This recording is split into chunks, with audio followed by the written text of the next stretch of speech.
JMM ने अपने और 2 सीटों पर प्रत्याशी का ऐलान कर दिया है। पार्टी ने एक बार फिर से राजमहल से अपनी सिटिंग एमपी विजय हांसदा को प्रत्याशी बनाया है। वहीं गीता कोड़ा के बीजेपी में जाने के बाद जेएमएम के खाते में आई सिंहभूमि सीट से मनोहरपुर विधायक और पूर्व मंत्री जोबा मांझी को मैदान में उतारा है। मिली जानकारी के अनुसार के बागी विधायक लोबिन हेम्ब्रम राजमहल से निर्दलीय चुनाव लड़ेंगे।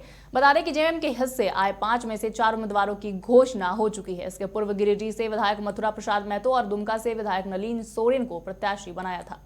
अब केवल जमशेदपुर सीट से जेएमएम को प्रत्याशी घोषित करना बच गया है। आपको बता दें कि जेएमएम ने अपनी ओर से 2 अन्य सीटों पर प्रत्याशियों का ऐलान कर दिया है और पार्टी ने एक बार फिर से राजमहल से अपने सिटिंग एमपी विजय हांसदा को प्रत्याशी बनाया है। आपको बता दें कि जानकारी के अनुसार बागी विधायक लोबिन हेम्ब्रम राजमहल के निर्दलीय चुनाव लड़ेंगे। आपको बता दें कि 5 में से 4 उम्मीदवारों की घोषणा हो चुकी है, एक अभी बाकी है। इससे पूर्व गिरिडीह के विधायक मथुरा प्रसाद महतो और दुमका से विधायक नलिन सोरेन को प्रत्याशी बनाया था। आपको बता दें कि अब केवल जमशेदपुर सीट से जेएमएम को प्रत्याशी घोषित करना रह गया है।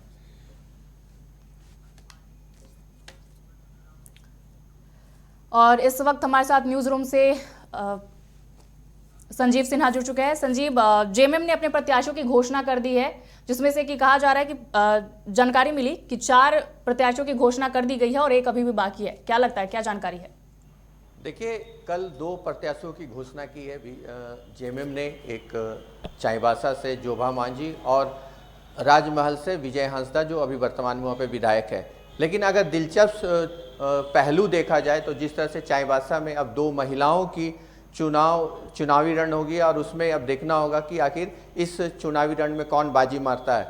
जहाँ तक बात है जोबा मांझी, तो जोबा मांझी मनोहरपुर से विधायक हैं और जब भी यहाँ पे राज्य में झारखंड मुक्ति मोर्चा की सरकार बनी है उन्होंने कैबिनेट मंत्री के तौर पे यहाँ पे रिप्रेजेंट किया है। तो कहीं ना कहीं ये जो सारे अगर सीक्वेंस देखा जाए, जो रणनीति के तहत बीजेपी को जिस तरह से जेएमएम फंसाने की कोशिश की है, तो कहीं ना कहीं वो अपने चाल में कामयाब होती दिख रही है।